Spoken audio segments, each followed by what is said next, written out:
Salut, bonjour à tous, bienvenue au 9e meet-up du Frog. Donc moi c'est Hugo, je fais partie du meet-up Android de Montpellier. Le Frog c'est un rassemblement de meet-up principalement en français, qui est en live sur Twitch et en rediff sur YouTube, donc sur le channel GDG France. On a toujours besoin de talk pour animer le meet-up. Donc n'hésitez pas à soumettre un talk sur le conférence hall sur le Frog. Et si vous êtes nouveau, si vous avez des questions, si vous avez des doutes pour votre premier talk, venez voir quelqu'un de l'organisation. Il y aura toujours quelqu'un qui sera là pour vous accueillir et qui pourra vous tutorer si besoin pour votre premier talk. Le programme de ce soir, donc on a quelques news au début. Il y a un invité surprise que vous verrez tout à l'heure. Après, du coup, on parlera de filaments avec Romain Guy. Et on terminera par un apéro virtuel alors, ça devait être sur Remo, il y a quelques soucis sur Remo, du coup, ça sera sur Zoom. Désolé pour ceux qui n'aiment pas Zoom et désolé pour ceux qui aiment bien Remo. Tac. Avant de commencer, le Frog essaie d'être inclusif et d'avoir quelques règles pour les organisateurs, mais aussi pour les viewers, pour ceux qui nous regardent. C'est du bon sens concrètement, mais voilà. N'hésitez pas, si vous vous sentez offensé via le Meetup, d'aller voir quelqu'un de l'organisation pour lui en faire part et on sera à votre écoute. La première news, c'est pour parler du live coding de Olivier Pérez, qui fait partie du Meetup Android de Lyon. Donc c'est tous les soirs sur Twitch de 19h jusqu'à un peu tard dans le soir. N'hésitez pas à aller voir le replay pour hier et aujourd'hui et aller le voir demain, après-demain ou après-demain sur Twitch. Donc, il parlera de développement Android, de notification et de programmation de tâches schedulées, entre autres. La deuxième news, c'est une conférence qui a lieu demain. C'est GreenConf, qui a lieu demain donc de 13h à 17h, qui est gratuite en ligne. Et donc, ça parlera d'éco-responsabilité et de développement durable, mais dans l'informatique. Donc, c'est pas si long que ça, c'est sur une petite après-midi. Il y a une track en anglais, une track en français. N'hésitez pas à aller jeter un œil. Je présume qu'il y aura aussi un replay derrière. Mais donc voilà, c'est toujours bien de voir une conf en ligne, et surtout quand ça parle de notre futur, en tout cas, ou des choses qu'on pourrait faire dans le futur. Et donc, on a du coup l'invité surprise qui va arriver bientôt. On a introduit un nouveau format pour ce meetup numéro 9, qui est les voix de la communauté. Donc, c'est juste l'occasion de parler pendant quelques minutes d'un projet open source ou d'un projet d'utilité publique. Et donc, de redonner la voix à la communauté qui fait que le meetup existe. Si vous voulez aussi en soumettre un, donc c'est un format de 5 max 10 minutes. N'hésitez pas à passer sur Conférence Hall, il y a un nouveau type de soumission qui a été ajouté pour ça. Et donc, j'accueille Louis pour nous présenter Splitties avec de la démo derrière. Salut Louis. Salut. On va parler de Splitties. Splitties, c'est un projet que j'ai commencé en 2016. Et juste avant, je veux vous remercier de m'avoir invité. C'est très gentil pour cette proposition. Merci. Donc, Splitties, c'est un projet que j'ai commencé en 2016. Quand j'avais commencé, j'avais pas encore commencé Kotlin. J'avais un problème. Je voulais afficher le REPL sur un view group par-dessus l'élément sans avoir mettre un frame layout par-dessus et que ça marche avant Android 6. Donc, du coup, je m'étais fait une bibliothèque parce que j'en avais besoin dans 2 projets. Et puis, en fait, après, pas mal de choses dont j'ai eu besoin dans plusieurs projets, je les ai mis dedans. Mais j'ai essayé de les découper en plusieurs parties. C'est pour ça que je l'ai appelé Splitties, même si c'était pas le premier nom. J'ai commencé Kotlin aussi en 2016, en septembre. Du coup, en fait, aujourd'hui, maintenant, c'est un projet essentiellement Kotlin. Il reste un fichier Java. Mais bon, ça, c'est pas très important, la technologie, puisqu'on, dans tous les cas, on peut s'en servir sur Android. Et donc, dans Splitties, ce que je veux faire, c'est mettre plusieurs extensions de qualité. Alors là, le projet que vous avez sous les yeux, c'est pas Splitties, c'est un autre, mais que j'ai dû faire pendant que je travaillais sur Splitties, mais qui peut servir à pas mal de monde aussi. Donc, du coup, je vais vous dire un problème que j'ai eu dans Splitties, vu qu'il y avait beaucoup de modules, c'était que parfois j'avais plusieurs dépendances qui devaient avoir la même version. Par exemple, parfois j'avais besoin d'Android X annotation, ou même avant Android X, ça s'appelait quand même annotation. J'avais besoin de la même version, et puis quand je passais à la support library version 24, 25, fallait tout mettre à jour. Et donc, quand on a 2 modules, ça va, mais quand on en a 30, 40, ça commence à être un peu long de faire les mises à jour. Et puis, c'était plus trop une partie de plaisir. Au début, je voulais juste partager un peu de code, me faire gagner du temps. Et puis, finalement, je perds du temps à mettre à jour les projets, tous les petits modules. Donc du coup, pour résoudre ce problème-là, je me suis dit peut-être qu'en mettant une main dans le cambouis, on pourrait faire quelque chose. Mais en fait, quelqu'un qui a pensé avant, c'est Jean-Michel. Jean-Michel, c'est quelqu'un dans la communauté, un développeur qui fait pas trop d'Android, mais qui fait quand même pas mal de Java et de Kotlin. Et il a fait un projet qui écrivait le build SRC. Je ne sais pas s'il y en a qui s'en servent aujourd'hui, mais il y a pas mal de développeurs qui vont dans le build SRC, ils vont mettre des fichiers Kotlin là où il y a les constantes de dépendance. Et comme ça, après, ils changent juste dans le build SRC la version, par exemple, d'Android X App Compat, de Material Design ou de OKHTTP ou que sais-je. Le problème de ça, c'est que faut aller soi-même chercher quelle est la dernière version. Il faut aussi rajouter la constante soi-même quand on utilise une dépendance qu'on n'avait pas encore dans le build SRC. Et à chaque fois qu'on fait une modification sur le build SRC, ça invalide tout le build Gradle, c'est-à-dire que la compilation incrémentale, elle est jetée à la poubelle. Alors qu'on a mis à jour juste une dépendance qui touche peut-être que 1, 2 ou 5 modules sur les dizaines qu'on pourrait avoir ou les 3 qu'on pourrait avoir, peu importe. Donc, du coup, je m'étais dit on pourrait peut-être faire autrement, et puis Jean-Michel aussi. Et donc, en fait, on s'est rejoint dans la communauté et on a commencé à travailler sur un projet qui s'appelle Refresh Version. Et en fait, moi, j'ai bossé dessus parce que j'en avais besoin au travail, parce que j'ai plusieurs modules au travail, parce que j'essaie de découper mon code et de réutiliser au possible entre différentes applications, différents produits. Et j'en avais aussi besoin dans Smithies pour pouvoir le mettre à jour. Pour mettre à jour Android X aussi, puisque depuis Android X, on n'a plus une seule version des support library. On a une 70aine de familles, peut-être même un peu plus maintenant. Et donc, ça ne tient pas dans ma tête. Quelle version j'utilise dans le projet A, est-ce que je suis bien à jour, et faire des dizaines de recherches Google à chaque fois que je travaille sur un projet pour mettre à jour, ce n'est pas une partie de plaisir non plus. Du coup, je vous présente Refresh Version tout de suite. Donc là, on est sur un projet là où on a des dépendances qui sont mises un peu à la main. Donc là, OKHTTP et la version URL connexion. Et puis, on a aussi les coroutines. Bon, moi, j'aime bien les coroutines et Google aussi. Mais vous pouvez utiliser ce que vous voulez. Et alors là, on voit que c'est des constantes. Mais ces constantes-là, elles ne sont pas dans le build SRC. Juste avant, je vous montre d'où viennent ces versions-là. Parce que quand on regarde ici, on n'a pas la version.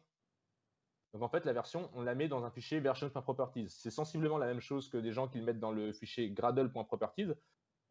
Sauf que là, on sait qu'on va trouver que les versions. On ne va pas trouver aussi des flags qui touchent le build. Donc ici, on sait qu'on traite des versions des dépendances.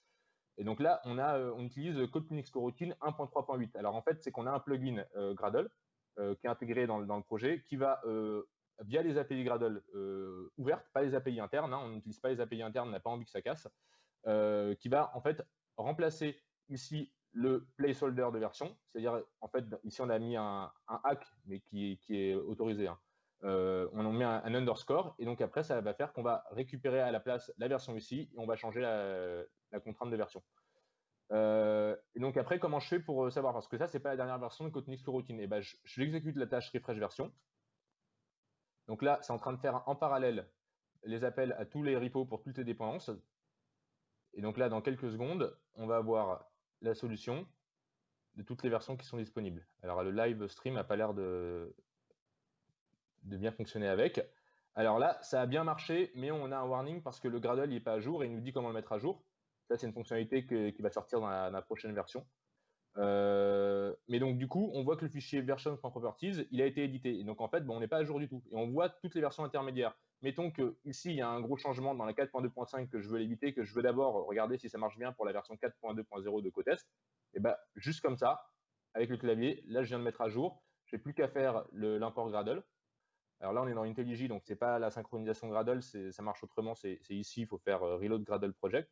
Mais du coup, juste en faisant ça, je vais avoir mis le projet. Après, si je veux mettre à jour vers la 4.2.5, ça se passe comme ça. Et donc, Kotlin Xcoroutine, si je fais du Kotlin multiplateforme, je vais prendre la version native AMT peut-être, ou sinon, je prends celle-là. Et c'est aussi simple que ça pour mettre à jour. Donc, toutes les récupérations des dépendances, ça utilise une fonctionnalité qui est intégrée dans Maven, et donc dans le standard Maven que Gradle aussi respecte. Et donc, c'est fait en parallèle pour faire gagner du temps. Donc voilà refresh version. Et donc ici, là, donc ça pourrait marcher aussi avec OKHTTP. Si on voulait, on pourrait faire ça Et donc, après, là, je fais la synchro Gradle. Donc ça, c'est en cours. J'espère qu'il ne va pas être trop long, parce que vous êtes derrière.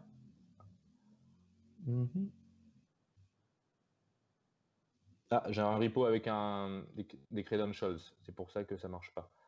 Bon, c'est pas grave parce que j'ai pas beaucoup de temps. Mais en tout cas, je vous invite à essayer ça. Et vous avez notamment l'autocomplétion après pour les différents artefacts. Donc, c'est pas mal pour voir, par exemple, dans Coroutine, il y a déjà une intégration pour JavaFX, si vous faites JavaFX, ou pour les Google Play Services aussi.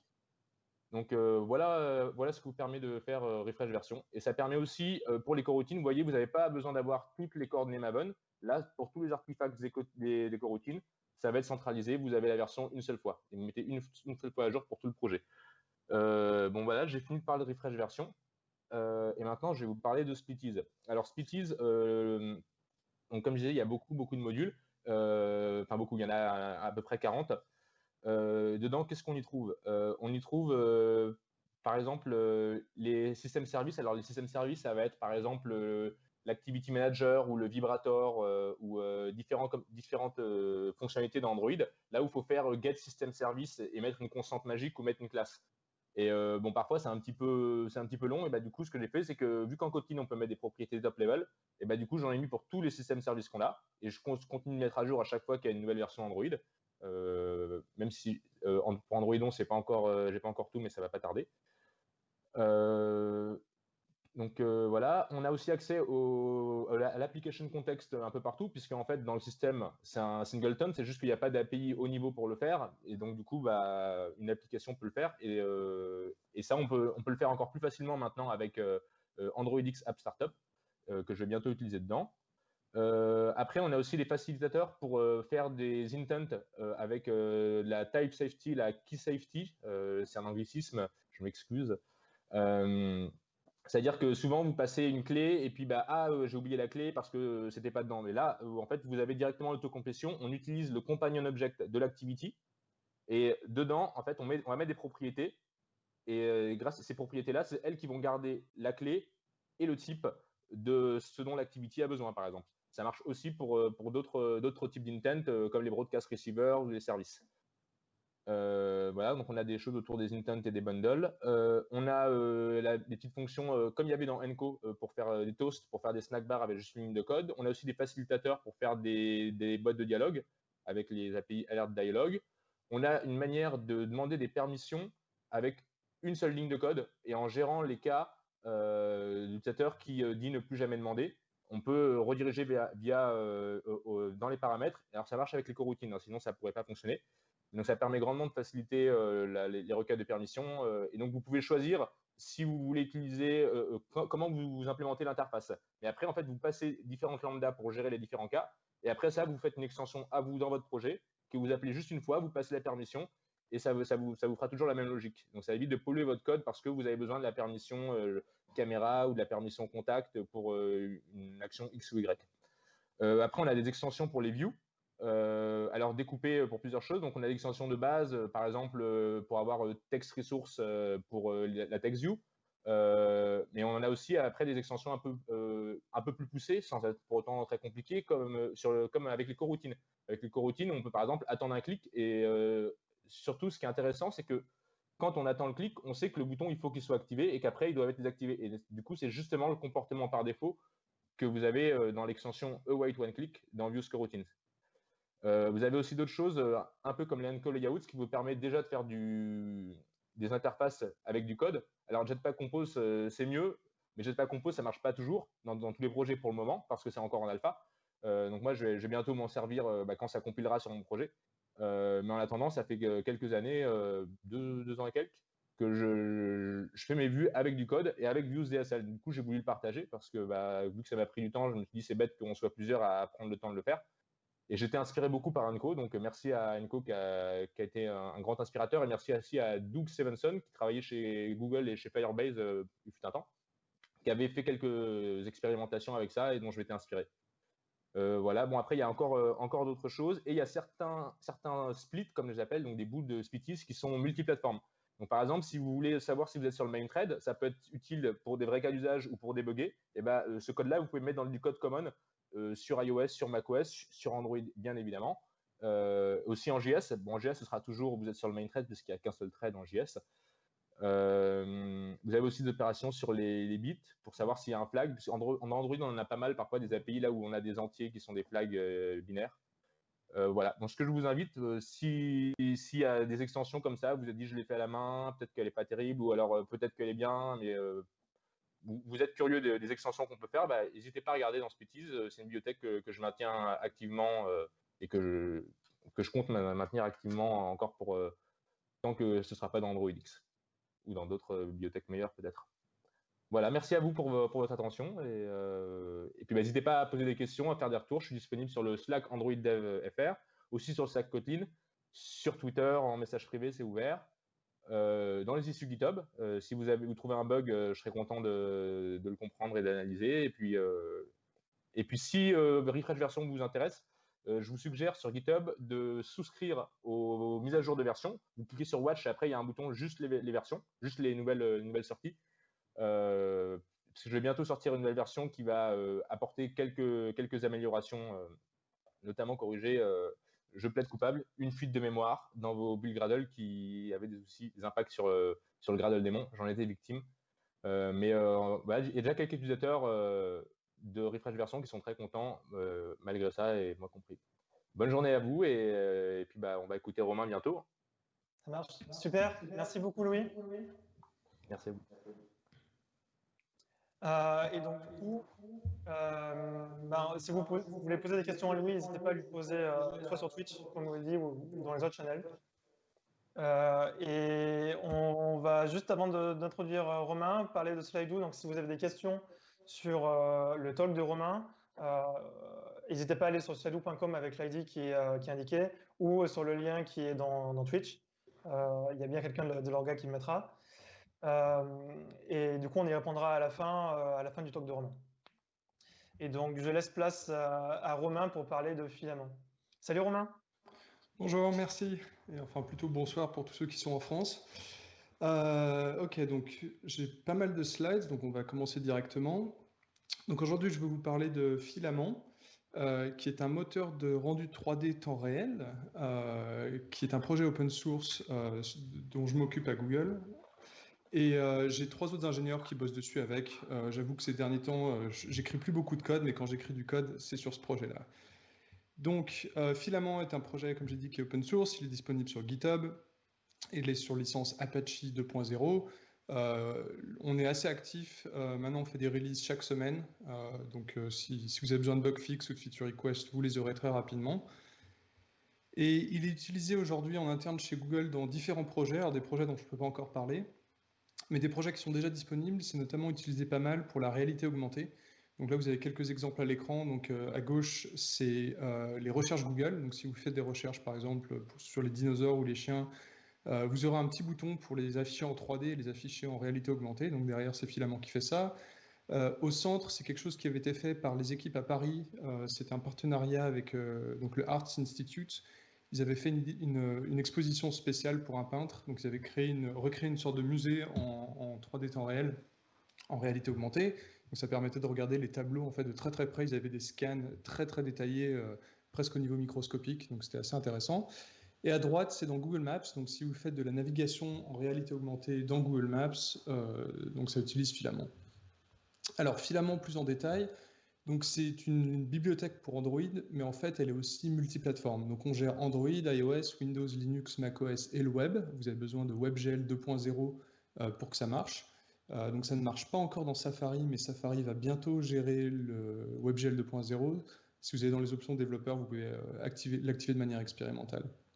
Et derrière, en fait, on utilise donc différentes API de rendu graphique. Donc on supporte OpenGL sur Android et iOS. Sur desktop, on supporte Metal et Vulkan. Vulkan est aussi supporté sur Android. Et donc, comme j'ai dit, WebGL 2.0. Dans cette présentation, je vais rester à un niveau assez high level, pardon pour les anglicismes, mais si vous voulez plus d'informations, si vous êtes curieux de savoir comment ça marche en interne, quelles sont toutes les équations qu'on utilise pour faire tout le rendu, on écrit un gros document donc qui fait à peu près 150 pages que vous pouvez trouver à cette adresse. Il y a le lien qui est sur le GitHub aussi. Et en fait, ça explique vraiment de manière la plus précise possible et la plus compréhensible possible toute la théorie qui est derrière en fait le système de rendu. Donc vous y trouvez des choses très intéressantes. Il y a beaucoup de maths. N'ayez pas trop peur, c'est pas des maths très compliquées en fait. Les choses les plus compliquées sont des intégrales. Donc Filament n'est pas un moteur de jeu en fait, c'est vraiment un moteur de rendu 3D et c'est tout. Et à la base en fait on l'avait créé pour permettre à des applications de faire un peu de rendu 3D sans devoir utiliser justement soit OpenGL et Vulkan, ce qui demande beaucoup d'efforts et beaucoup de connaissances, ou d'utiliser des choses comme Unity ou Unreal, qui sont des gros engines qui rajoutent beaucoup en fait dans votre APK. Et dans certains cas, par exemple comme Unreal, il faut que toute votre application soit écrite en Unreal. Vous ne pouvez pas l'intégrer facilement dans une application existante. Donc nous, notre but, c'était vraiment de proposer quelque chose que vous pouvez intégrer dans une application. J'ai vu des usages intéressants. Par exemple, il y avait une boîte qui fait une banque, je crois en Europe, qui s'en sert simplement pour faire un rendu 3D de vos cartes bancaires dans votre portefeuille, juste pour un rendu. Oui, donc les performances. C'est quelque chose sur lequel on fait très attention. Et donc Filament notamment est multithreadé de partout. Donc la moindre boucle qu'on a, la moindre chose qu'on fait utilise des threads, on utilise tous les corps qu'on trouve dans la machine. Et on fait aussi beaucoup d'attention à utiliser la vectorisation, comme on fait beaucoup de calculs sur des nombres flottants. Ça nous permet d'utiliser les opérations de vectorisation des CPU. Dans les boucles de rendu au cœur de l'engine, on s'assure aussi de ne pas avoir de branches. Donc il y a du code qui est assez intéressant. Si vous allez voir le code source de Filament, vous pouvez apprendre pas mal de choses sur comment écrire du code performant de ce genre-là. Donc ça, c'est juste une schématisation de comment on fait le multithreading. On dit ce qu'on appelle un job system, qui nous permet en fait de créer ces threads très facilement sans avoir à s'enquiquiner avec toute la synchronisation en interne dans l'engine. Là, c'est un screenshot de Systrace quand Filament est en train de tourner. Donc, vous pouvez voir que tous les CPU sont utilisés au maximum. On les laisse pas se reposer et tant qu'il y a du travail à faire, on leur fait du travail. Le seul thread qui parfois ne bosse pas, c'est celui qui est tout en bas. C'est en fait le driver OpenGL dans ce cas-là. Donc lui, il n'a pas toujours du travail à faire, mais la plupart du temps, tous les threads sont actifs. Puisqu'on veut que Filament puisse être en fait intégré dans les applications, on fait aussi très attention à sa taille. Donc pour vous donner une idée, Filament, il existe donc pour différentes architectures, x86, 64 bits, ARM 32 et 64 bits. Donc pour une architecture, Filament fait à peu près 450 kilobytes une fois compressé. Donc ce qui peut être beaucoup pour certaines apps, mais pour un moteur de rendu 3D avec des effets qui sont state of the art, c'est en fait très très peu. Et on passe pas mal de temps en fait à s'assurer que la taille du code qu'on génère est le plus petit possible et ce genre de choses. Ce qui d'ailleurs nous pose souvent des problèmes, ça rend notre travail beaucoup plus difficile parce qu'en 3D il y a beaucoup de solutions qui demandent en fait d'avoir de la data qui est précalculée et on peut pas vraiment faire ça dans Filament, donc on cherche souvent d'autres solutions. Filament aussi essaie d'avoir beaucoup d'opinions, donc on essaie de donner beaucoup de flexibilité aux développeurs d'applications. Il y a certaines choses qui, par rapport à d'autres moteurs de rendu, on ne vous laisse pas faire. Donc par exemple, tout ce qui est le lighting. Donc en fait, comment est-ce qu'on calcule les équations qui éclairent la scène. Donc ça, c'est quelque chose que nous, on a implémenté et qu'on ne vous laisse pas changer vous. Parce que c'est quelque chose de compliqué et ça rendrait les API aussi plus complexes et ça vous permettrait de faire des bêtises. On veut empêcher ça. Mais à l'inverse, ce qu'on fait, c'est que donc si vous utilisez les API qu'on propose, vous aurez un rendu de très haute qualité sans avoir à faire grand-chose. Donc la qualité, ouais, je l'ai mentionné plusieurs fois, donc c'est quelque chose qui nous tient beaucoup à cœur, on travaille énormément là-dessus. Et c'est souvent quelque chose de difficile parce que c'est de faire du rendu de qualité qui soit au niveau, par exemple, de ce qu'on trouve sur les PC et les consoles sur mobile, c'est pas toujours facile. Donc parfois on doit faire des petits sacrifices. Si ça vous intéresse, j'avais fait une présentation à SIGGRAPH au mois d'août où j'explique quelles sont les astuces qu'on utilise en fait pour avoir une bonne qualité tout en prenant le plus de raccourcis possible. Il y a des choses assez intéressantes là-dedans, notamment la manière dont on fait des maths entre gros guillemets. Des fois on fait des maths qui sont complètement fausses mais qui en fait donnent des résultats qui sont suffisamment plausibles à l'écran. Donc Filament est ce qu'on appelle un physically based renderer. Donc c'est un moteur de rendu qui se tient sur des principes donc physiques. Et on dit physically based parce qu'évidemment on ne peut pas recréer le monde réel tel qu'il est. Ce serait très très très compliqué. Donc en fait, on essaie de s'en approcher le plus possible et on essaie surtout de raisonner de manière, je veux dire, presque scientifique. Donc c'est des concepts assez simples. Par exemple, si vous avez une certaine quantité de lumière qui atteint un objet, la quantité de lumière que renvoie l'objet ne peut pas être... Ok, donc voilà, on a les slides. Bon, j'ai sauté 2-3 slides qui sont moins importants. Donc je disais que Filament est un moteur de rendu qui est basé sur des principes physiques. Donc je vais vous montrer un de ces principes physiques. Donc là, vous avez une belle sphère qui est orange. Et si vous regardez sur les côtés de la sphère, vous pouvez voir que les reflets en fait, de l'environnement ne sont plus colorés orange. Ils sont de la couleur normale de l'environnement. Et donc ça, c'est un phénomène qui s'appelle les reflets de Fresnel, et donc qui sont nommés à partir du physiciste français du 19e siècle, donc Augustin Jean Fresnel. Donc c'est une équation en fait qui fait que ça se passe comme ça. Et c'est un phénomène que vous pouvez voir dans la vie de tous les jours. Donc là, par exemple, c'est une photo que j'ai prise au lac Tao. Et si vous regardez plus proche de la photo, vous pouvez voir à travers l'eau.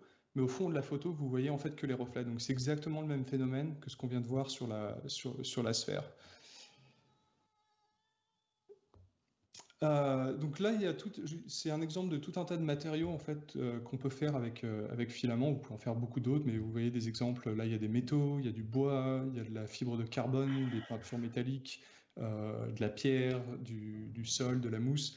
Donc tous ces matériaux en fait peuvent être créés de manière assez facile en utilisant seulement quelques paramètres, donc évidemment que Filament vous laisse définir, et donc je vais vous expliquer ces paramètres et comment ça fonctionne en fait au niveau physique. Donc les 3 paramètres dont vous avez besoin, c'est ce qu'on appelle la métallicité, la metallicness en anglais, ensuite la couleur, donc la couleur de base, et enfin la roughness. Donc d'abord, la métallicité. Donc il y a 2 types de matériaux, si on simplifie les choses vraiment beaucoup. Donc il y a ce qu'on appelle les diélectriques, qui en fait sont des matériaux qui ne sont pas des métaux, donc qui ne sont pas des conducteurs. Donc la plupart des objets autour de vous sont sûrement dans cette catégorie-là. Donc si vous regardez ce diagramme, vous avez de la lumière blanche, donc c'est la flèche blanche notée L, qui se dirige vers la surface de l'objet. Et quand elle touche l'objet, il se passe 2 phénomènes. Il y a une partie de la lumière qui rebondit immédiatement.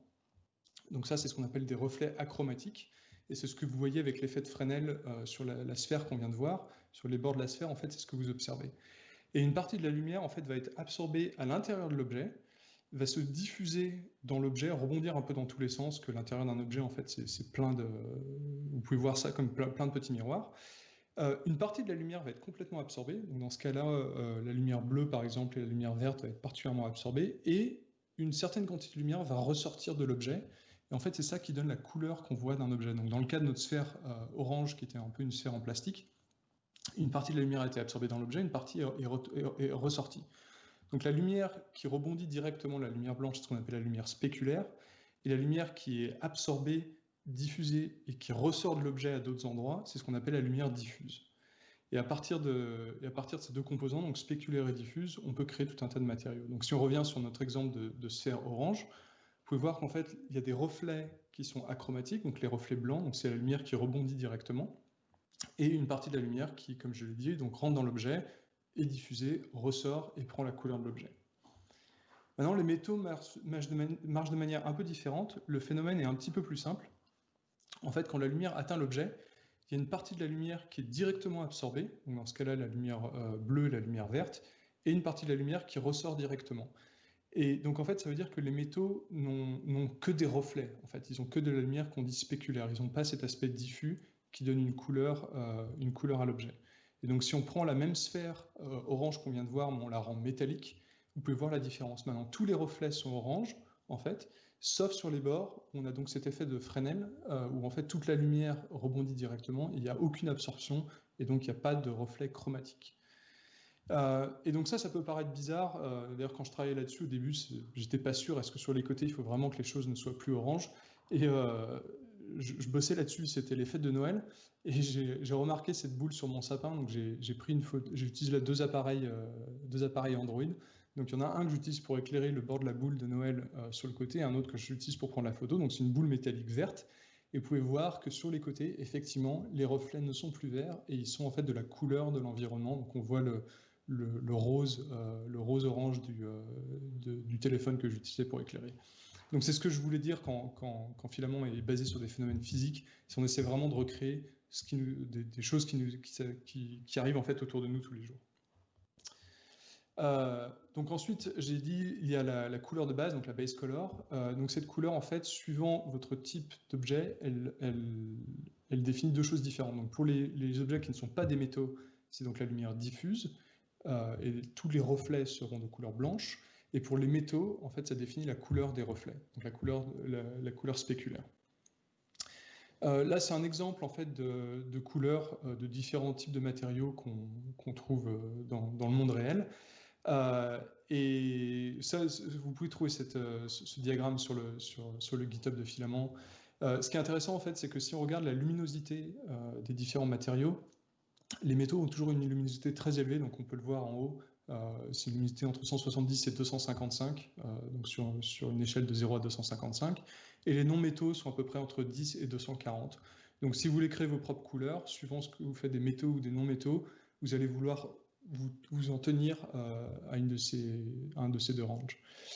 Ce qui est intéressant aussi, c'est de voir qu'en fait, les couleurs que nous, on observe dans le monde réel sont toujours des couleurs qui sont le résultat d'une illumination. Ce qui fait que c'est assez difficile d'imaginer quelle est la vraie couleur de l'objet si on n'avait pas de lumière autour. Le problème, c'est que si on n'a pas de lumière, évidemment, on ne peut pas voir l'objet. Et si vous regardez un peu ces couleurs, vous verrez qu'elles sont généralement assez pâles, il n'y a pas beaucoup de contraste. D'ailleurs, j'ai un meilleur exemple là. Donc, vous pouvez voir les briques à droite sur la sphère. Donc, là, elles sont illuminées par une lumière et un environnement. Mais la texture qui est utilisée, elle n'a aucun contraste. Donc ça, c'est très important quand vous créez des couleurs et des textures pour un moteur de 3D physically based, de surtout pas mettre d'ombre, de contraste, de choses comme ça dans la partie qui est la couleur de l'objet, parce que c'est le lighting, donc les lumières, qui vont s'occuper de ça. Donc le troisième élément pour décrire une surface, c'est ce qu'on appelle la roughness. Et on peut imaginer donc deux types de surfaces. Le plus simple, évidemment, c'est ce qu'il y avait dans les diagrammes d'avant, c'est une surface qui est complètement plate, complètement lisse, donc par exemple un miroir parfait. Donc si vous avez de la lumière, des rayons de lumière qui arrivent parallèles à la surface, ils vont rebondir parallèlement et vous aurez cet aspect de miroir. Donc vous aurez un reflet qui est exactement la même représentation que le monde réel. Mais certaines surfaces sont rough, je ne sais pas trop comment dire ça en français, mais en fait vous pouvez imaginer que la surface d'un objet c'est plein de tout petits miroirs microscopiques, ce qu'on appelle des facettes. Et plus un objet est rough, plus ces facettes en fait sont désordonnées, c'est-à-dire sont orientées dans des directions complètement aléatoires. Et donc quand des rayons de lumière parallèles arrivent à la surface, ils vont toucher différents petits miroirs, ils vont rebondir dans des directions différentes. Et ça, ce que ça va faire, c'est que ça va créer un effet de flou sur les reflets en fait. Et là, j'ai des exemples. Donc en haut, vous pouvez voir des boules métalliques, et en bas des boules donc plutôt en plastique, donc qui ne sont pas des métaux. Et de gauche à droite, en fait, on augmente la roughness. Donc on augmente l'orientation aléatoire de ces petits miroirs. Et vous pouvez voir l'effet que ça fait sur la lumière, en fait, qui est reflétée de l'environnement. Donc on commence par des miroirs, donc des choses qui apparaissent vraiment lisses, et elles deviennent de plus en plus rugueuses, en fait, jusqu'à droite, tout à droite, où ça devient difficile de dire en fait, que même c'est un métal, par exemple, dans le cas en haut. Il y a d'autres choses que vous pouvez utiliser pour améliorer en fait, le rendu de vos matériaux. Donc ça, c'était les trois paramètres de base, la métallicité, la couleur et la rugosité, la rugosité, quelque chose comme ça. Vous pouvez utiliser ce qu'on appelle des normal maps. Donc par exemple, là, j'ai une sphère qui est complètement lisse, en fait, qui nous permet de gagner des triangles. On ne va pas modéliser chaque brique. Et on a appliqué nos textures, on a appliqué notre lighting, mais on veut donner une impression de profondeur en fait, au matériau. Donc en fait, on peut utiliser ce qu'on appelle une normal map. Donc une normal map, ça ressemble à ça. Chaque pixel en fait représente un vecteur, c'est une direction dans l'espace qui permet en fait au moteur de rendu de modifier le lighting, donc, comme si on avait en fait de la microgéométrie. Donc c'est une grosse astuce, hein. Les calculs sont complètement faux, mais si vous regardez à droite, quand je vais changer de slide, donc on passe de quelque chose qui ressemble à ça à quelque chose qui ressemble à ça. Donc on passe de quelque chose qui est complètement plat à quelque chose qui donc a cette apparence de relief, alors que le relief n'est pas du tout là. D'ailleurs, vous pouvez le voir si vous regardez sur vraiment les bords de la sphère, vous verrez bien que c'est complètement plat et qu'il n'y a pas vraiment des briques, mais la plupart du temps, l'effet marche complètement et ça nous permet d'économiser beaucoup de temps de calcul. Une autre chose qu'on peut utiliser, c'est ce qu'on appelle les textures d'occlusion. Donc ça ressemble à ça. C'est juste pour dire au moteur quels vont être les endroits qui ne peuvent pas être éclairés par l'environnement. Donc plus c'est noir dans cette texture, moins la lumière pourra atteindre cet endroit. Donc tout ce qui est les petites cavités, les creux, les choses comme ça vont être indiquées en noir. Et donc si vous regardez à droite, donc là on a notre sphère avec la normal map, et si on rajoute cette texture d'occlusion, ça nous donne ça. Donc, donc normal map et occlusion. Et ça rajoute encore plus d'effets réalistes en fait au rendu. Ça augmente cette impression de relief sur la sphère.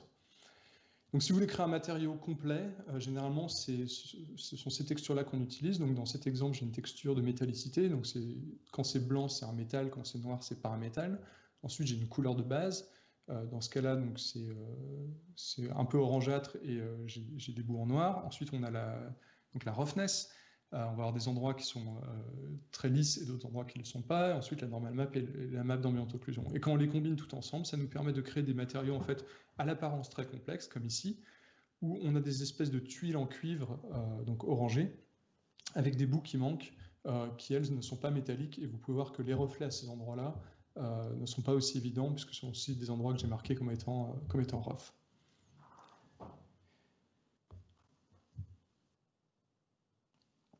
Alors finalement, on a beaucoup d'autres choses qu'on peut faire pour créer des différents matériaux. Donc les paramètres standards qu'on vient de voir déjà, donc on a la métallicité, on a la roughness. Vous pouvez voir à chaque fois, pour chaque paramètre, de gauche à droite, c'est la valeur qui augmente en fait de 0 à 1, donc de rien au maximum. Ensuite, on a ce qu'on appelle la réflectance. Donc ça, c'est un cas un peu particulier, il vaut mieux lire la documentation, c'est un peu lié en fait aux indices de réfraction, mais c'est ce qui permet de recréer des choses comme du diamant par exemple, ou de l'eau. Et en fait, ça change la force des reflets spéculaires sur les objets qui ne sont pas des métaux, mais c'est généralement pas quelque chose dont vous avez besoin. Ensuite, on a ce qu'on appelle le clear coat. Donc là, c'est une sphère rouge, c'est un métal qui est rough. Et le clear coat, en fait, ça ajoute un deuxième layer, c'est une couche transparente, en fait, par-dessus la surface. Donc en fait, on se retrouve avec un matériau qui est composé de deux surfaces. Et c'est comme ça que marchent, par exemple, les peintures de voitures. Donc les peintures de voitures, vous avez une première couche métallique et par-dessus, vous avez cette couche transparente donc qui rajoute ces reflets très lisses et achromatiques. La clear coat roughness, donc c'est la même chose que la roughness, mais c'est seulement pour ce deuxième layer. Ensuite, on a quelque chose qu'on appelle l'anisotropie. Donc, dans tous les exemples qu'on a montrés jusqu'à présent, les surfaces sont isotropiques, c'est-à-dire quel que soit l'angle duquel vous regardez la surface, en fait, elle se comporte de la même manière. Et les surfaces anisotropiques, en fait, les reflets changent en fonction de la direction du regard. Donc, généralement, c'est des surfaces anisotropiques, c'est tous les métaux brossés, par exemple. Si vous regardez l'arrière d'un CD, c'est des effets anisotropiques, et j'aurai un exemple dans un petit moment. Ensuite, on gère aussi pour la transparence, donc on gère les indices de réfraction. Donc c'est des choses que vous avez sûrement étudiées au lycée en physique. Donc en haut, vous pouvez voir l'indice de réfraction qui augmente. Ça permet de changer comment la lumière est déviée quand elle traverse un objet transparent. On a la roughness d'un objet transparent, ce qui permet en fait de diffuser la lumière à travers l'objet, ce qui permet de créer par exemple des vitres frosted en anglais. Je ne sais plus dire en français, mais bon, vous voyez bien l'effet, ça permet de créer des vitres qui sont pas complètement lisses. La transmission, donc ça c'est savoir quelle est la quantité de lumière qui est reflétée par l'objet et quelle quantité de lumière en fait va traverser l'objet. Donc typiquement, si vous voulez créer une fenêtre et que vous voulez faire des autocollants sur la fenêtre, l'autocollant, il n'y aura pas de transmission et tout le reste de la fenêtre, il y aura beaucoup de transmission. On gère aussi l'absorption, donc certains objets transparents vont absorber une partie de la lumière, certaines des longueurs d'onde, donc dans cet exemple, on a créé un objet qui absorbe en fait le rouge et le vert et donc qui crée une vitre jaune en fait. Et enfin l'épaisseur, l'absorption va dépendre en fait de l'épaisseur de l'objet qu'on traverse. Donc, en faisant varier l'épaisseur à différents endroits de l'objet, on peut faire varier l'effet de l'absorption. Vous pouvez faire d'autres choses. Donc, par exemple, j'avais parlé des normal maps. Donc là, c'est l'exemple d'une sphère qui... Alors, ça va être dur à voir sur le stream, je pense. Mais c'est l'exemple d'une sphère donc, qui a du clear coat. Donc, il y a deux couches sur l'objet.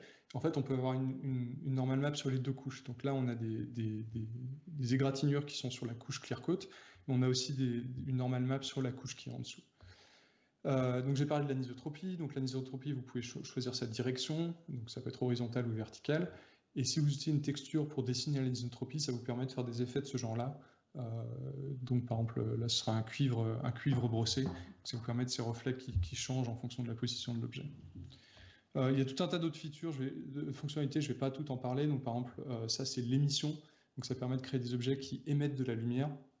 Dans ce cas-là, ça permet de faire des néons par exemple. Donc certains des néons sont éteints, d'autres émettent de la lumière, et vous avez cet effet de flou qu'on appelle le bloom, qui est donc la caméra qui est surchargée en lumière et qui crée cet effet de flou.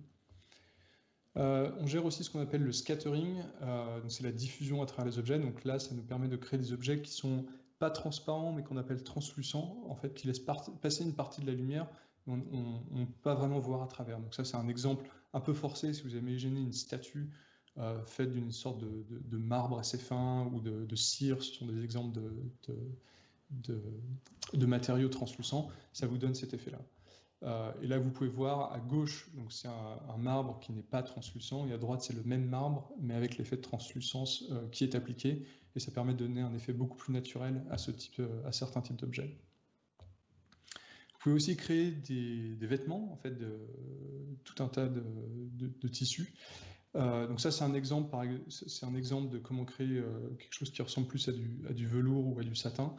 Parce qu'en fait, les modèles, les équations qu'on utilisait jusqu'à présent marchent bien pour des surfaces qu'on appelle dures, donc les plastiques, les métaux, le bois, les choses comme ça, mais ça ne permet pas vraiment de faire des tissus qui sont réalistes. Donc on a un modèle spécial pour ça dans Filament que vous pouvez utiliser pour faire des tissus qui ont une apparence beaucoup plus bien meilleure.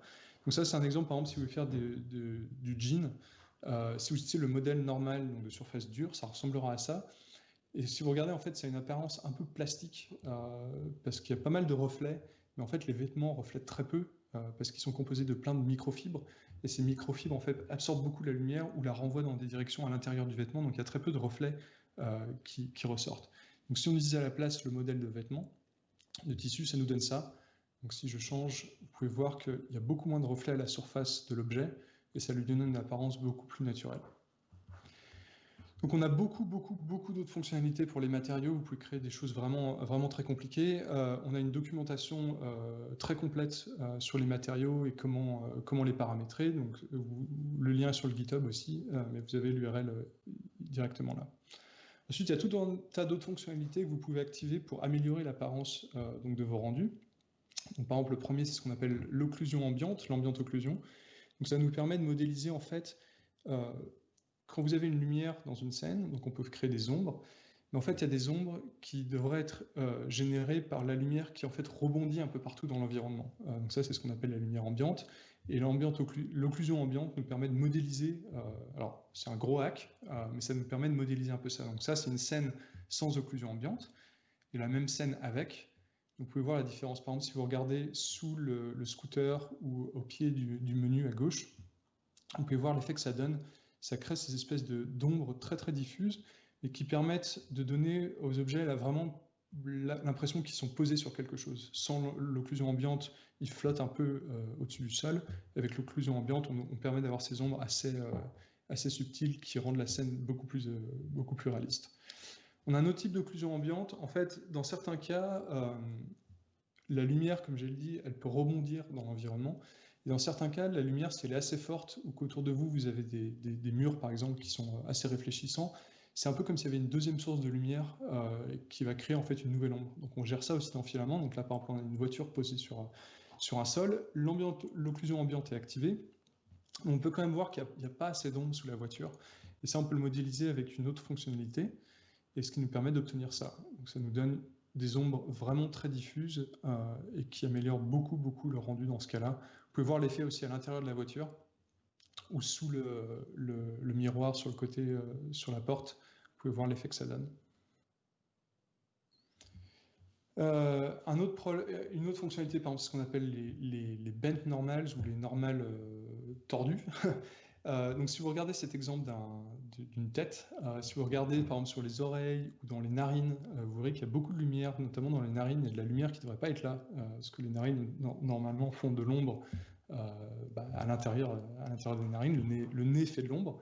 Et en fait, vous pouvez créer donc il y a des outils pour générer ça automatiquement. Vous n'avez pas besoin de le faire à la main, ce qu'on appelle les bent normals. Vous pouvez trouver ça en ligne. Et si vous l'appliquez, ça nous permet de faire ça. Donc ça fait une énorme différence de qualité. Ça nous permet en fait de supprimer la lumière à des endroits où elle ne devrait pas être. Donc encore une fois, regardez dans les oreilles, dans le nez, le cou, la bouche. Ça améliore énormément la qualité.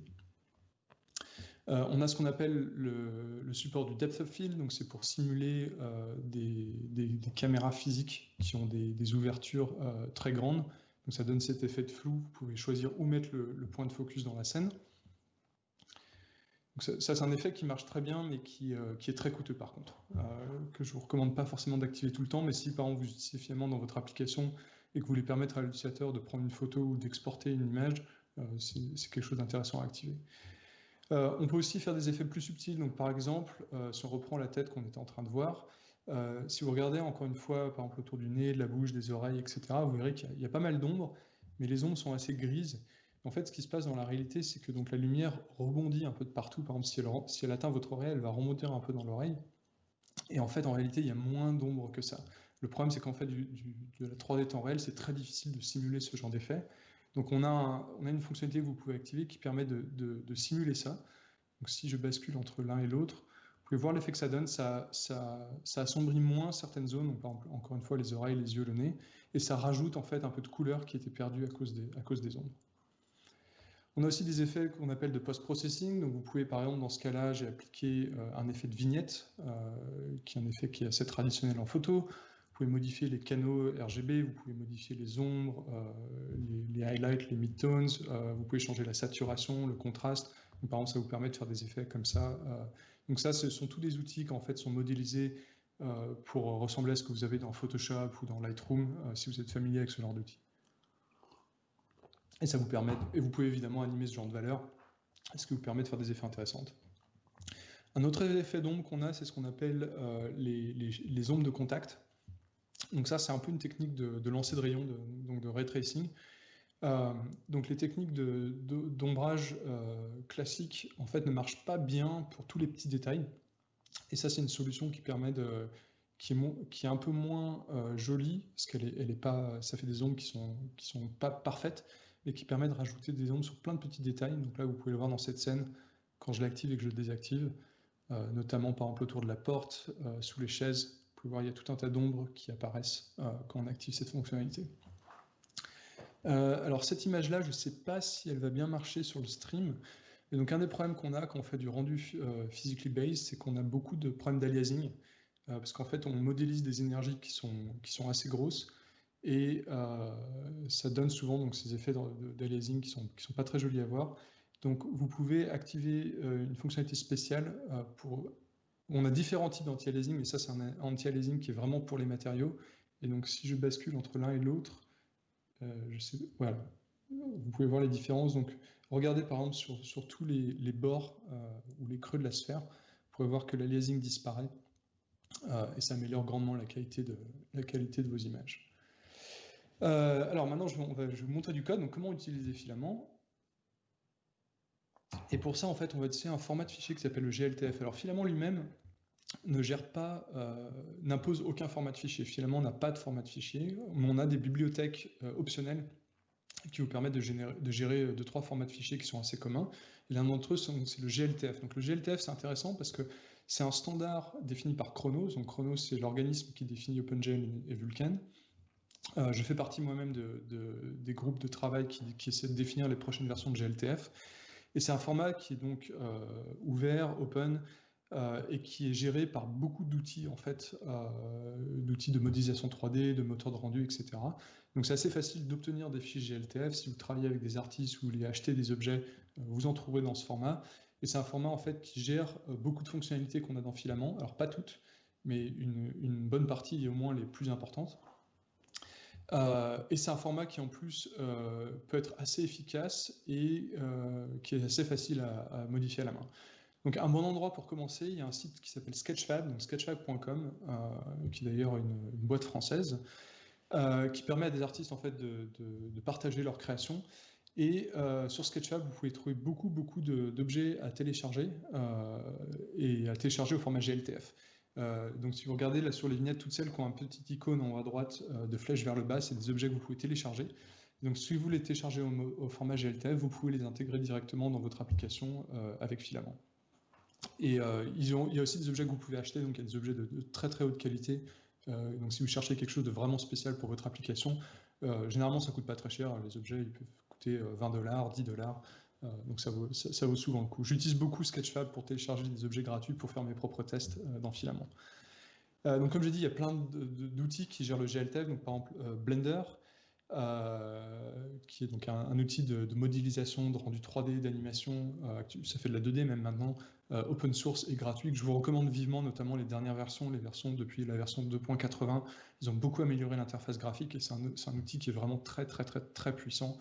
Donc là vous pouvez voir la scène que vous avez vue dans certains screenshots déjà. Donc c'est dans Blender qu'on a édité cette scène et qu'on l'exporte en GLTF pour pouvoir l'intégrer dans Filament. Donc une fois que vous avez vos fichiers GLTF, vous avez besoin de rajouter Filament à votre application. Et pour ça, c'est assez facile. Vous faites ça évidemment dans votre fichier Gradle. Filament est publié sur Maven Central. Et donc on a plusieurs bibliothèques. Elles sont toutes optionnelles sauf une. Donc la seule dont vous avez vraiment besoin, c'est celle qui s'appelle Filament-Android. La dernière version qu'on a sortie hier, c'était la 1.9.2. Et ensuite, vous avez des bibliothèques optionnelles qui vont évidemment faire grossir votre application, mais qui vous donnent plus de fonctionnalités. Donc, par exemple, si vous voulez le format GLTF, vous pouvez utiliser la bibliothèque qui s'appelle GLTF-IO-Android. Ensuite, on a la Filament-Utils, qui rajoute tout un tas d'utilitaires, par exemple des API en Kotlin pour faire des calculs vectoriels et matriciels, le support du format KTX, c'est dur à dire, KTX, c'est dur à dire en français, qui est un format de texture en fait, et tout un tas d'autres utilitaires, vous n'en avez pas forcément besoin. Et enfin, une bibliothèque qui s'appelle Filamat. Donc je ne vais pas rentrer dans les détails dans cette présentation, mais si vous voulez créer des shaders custom, en fait, vous avez deux solutions. Soit vous pouvez le faire offline, donc vous écrivez votre shader, donc votre code source, votre matériau, et ensuite vous utilisez un petit compilateur qu'on a qui s'appelle Matse, qui va compiler votre matériau dans un format qui est optimisé pour le runtime. Ou alors, si vous voulez générer vos matériaux à runtime, vous pouvez utiliser cette librairie. Et enfin, donc, toutes ces librairies, sauf Filament, en fait, ont des variantes qui s'appellent -light et qui sont des versions qui ont moins de fonctionnalités, qui ont des limitations, mais qui sont beaucoup plus petites. Donc, par exemple, Filamat gère par défaut, vous permet de générer du code pour Vulkan et OpenGL et faire tourner des optimisateurs de shader. Si vous voulez ne gérer que OpenGL et que vous n'avez pas besoin des optimisateurs, vous pouvez utiliser le Filamat-Light qui est beaucoup plus petit. Et donc la même chose pour GLTF-IO et pour les utils. Alors ensuite, une fois que vous avez ces bibliothèques dans votre build.gradle, il y a un peu de setup à faire dans votre application. Et dans ce cas-là, comme on va charger un modèle GLTF, on va utiliser donc notre API qui s'appelle le Model Viewer, qui en fait tout un tas de choses pour vous, notamment qui crée plein d'objets internes à Filament pour vous faciliter la vie. Ensuite, on va avoir besoin du chorégrapheur, donc une API Android qui va nous permettre de simplement dire à Filament qu'il faut faire le rendu d'une nouvelle frame. On va utiliser une surface view pour que Filament ait quelque part où faire le rendu. Alors Filament peut faire du rendu dans n'importe quelle surface. Donc la surface peut venir du vidéo encoder, ça peut être une surface view, ça peut être une texture view. Du moment que c'est une surface, vous pourrez faire du rendu dedans. Ça n'a pas besoin d'être une surface view. Ensuite, on a un frame callback, donc ça c'est un objet à nous, c'est le listener qu'on va passer au chorégrapheur. On crée notre surface view, donc ici rien de bien intéressant. On crée notre model viewer, on lui dit qu'on veut faire le rendu dans cette surface view, et on récupère notre chorégrapheur.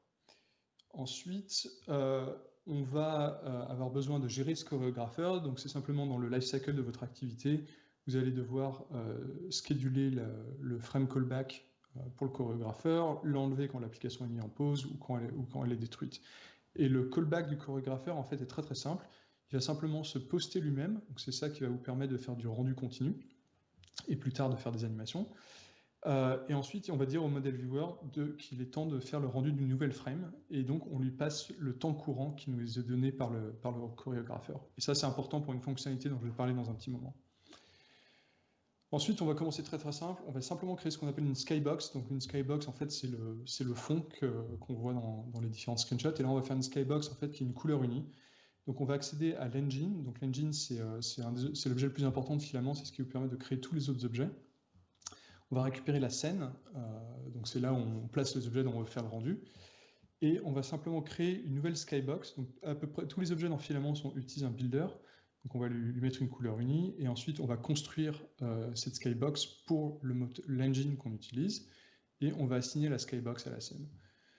Donc ça, c'est vraiment le minimum. Et voilà le résultat que vous avez. Donc c'est une application qui fait simplement le rendu d'un fond gris. C'est pas très intéressant. Donc l'étape suivante, ça va être de charger en fait un fichier GLTF. Donc dans ce cas-là, j'ai mis le GLTF dans mon dossier assets dans mon APK. Donc là, j'ai une petite fonction très simple en fait qui lit le contenu de l'asset de l'application et en fait qui met le résultat dans un byte buffer. Vous n'êtes pas obligé d'utiliser asset, la data peut venir de n'importe où. Vous avez juste besoin d'un byte buffer à la fin.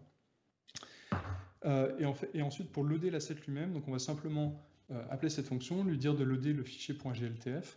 Alors GLTF est intéressant parce qu'il y a deux formats en fait. Il y a les .gltf, donc qui sont des fichiers en ASCII, et il y a les .glb, qui sont des fichiers binaires qui contiennent toutes les textures et toute la donnée des objets 3D. Les fichiers GLTF, eux, ont d'autres fichiers à côté qui contiennent les textures et les objets. Donc généralement, les fichiers GLB sont un peu plus faciles à utiliser parce qu'il n'y a qu'un seul fichier, mais ça marche aussi d'utiliser des GLTF. Donc ensuite, vous allez dire au modèle viewer de charger le GLTF depuis ce buffer. Là, on utilise la variante async parce que un modèle 3D GLTF notamment peut être assez gros avec beaucoup de textures et ça peut prendre quelques secondes parfois à les décoder, à les charger. Donc la version async va commencer à faire du rendu. Dès qu'on a une partie de l'objet qu'on peut dessiner, on va commencer à faire le rendu, donc ce qui vous permet d'avoir un peu de streaming en fait, donc ce qui est pratique notamment quand vous chargez à travers le réseau. Et si je vous dis un GLTF, donc comme dans mon cas, comme j'ai dit, le GLTF peut pointer vers d'autres fichiers. Donc vous devez passer un callback qui permet en fait de dire à Filament comment vous voulez lire ces fichiers. Donc vous allez recevoir une URI et vous allez devoir vous la lire. Donc dans ce cas-là, c'est facile, ça vient des assets, mais ça se trouve, vous aurez besoin de faire un appel réseau. La dernière chose qu'on fait, c'est on appelle cette fonction transform to unique cube. Une scène GLTF peut avoir une taille complètement arbitraire, donc elle peut faire des kilomètres de long ou ça peut faire quelques millimètres. Et transform to unique cube, en fait, ça va appliquer une transformation à toute la scène pour s'assurer qu'elle tient dans un cube donc de 1 mètre par 1 mètre par 1 mètre, ce qui vous permet, vous, de positionner votre caméra correctement et que ça marche avec tous les objets que vous allez charger. Donc une fois qu'on fait ça, avec l'objet que j'ai choisi, on obtient ce résultat. Donc on a un objet 3D qui apparaît à l'écran, il y a une lumière qui est créée par défaut pour nous dans Model Viewer, mais c'est tout ce que ça fait, on peut pas interagir, il n'y a pas d'animation, il n'y a rien. Donc l'étape suivante, c'est de rajouter des interactions. Donc le Model Viewer peut gérer les interactions pour vous, il suffit de lui donner tous les touch events. Donc on met un listener sur la surface view, pour chaque touch event qu'on reçoit, on l'envoie au Model Viewer, et il va automatiquement gérer tout un tas de choses pour vous. Donc là, par exemple, j'ai une vidéo, donc vous pouvez faire tourner la caméra autour de l'objet, vous pouvez faire du pinch to zoom, vous pouvez faire tout un tas de choses donc, qui rendent l'application déjà un peu plus intéressante. Ensuite, l'étape suivante, c'est de faire tourner les animations. Alors, les fichiers GLTF peuvent avoir des animations, mais ce n'est pas obligatoire. Et si vous voulez jouer des animations, c'est très facile. Donc, dans le callback qu'on utilise pour le chorégrapheur, on va rajouter un tout petit peu de code. Donc déjà, on va regarder quel est le temps auquel on a démarré en fait, les animations. Donc, dans ce cas-là, on le fait quand on crée l'objet, mais dans votre application, vous voulez sûrement le faire de manière différente. Et ensuite, vous pouvez récupérer l'objet animator dans le modèle viewer. Donc si cet objet animator existe, vous pouvez faire des animations, ce qu'on va faire dans ce bloc-là. Et ensuite, l'objet animator peut avoir 0 ou plus animation. Parce qu'en fait, il y a deux types d'animations en GLTF. Il y a les animations donc par interpolation, donc c'est assez semblable à ce que vous connaissez dans Android. Et ensuite, les animations qu'on appelle le skinning. Donc c'est ce qu'on fait ici, si on anime des bones. Généralement, les animations de skinning, c'est ce qui permet d'animer les bras, les jambes d'un personnage. Et les animations d'interpolation, ça va être faire tourner la caméra autour d'un objet, ça va être faire tomber quelque chose, ce genre de choses. Donc dans ce cas-là, nous, on veut gérer les deux types d'animations. Donc si on a des animations d'interpolation, on va simplement calculer le temps écoulé, et on va appeler la fonction applyAnimation sur le modèle viewer animator. Et comme il peut y avoir plusieurs animations, vous pouvez spécifier l'index de l'animation que vous voulez jouer. Normalement, vous devez jouer qu'une seule animation à la fois. Dans ce cas-là, nous, on joue que la première animation qui est dans le fichier s'il y en a plusieurs. Et donc, on dit aussi au model viewer de mettre à jour les animations de skin.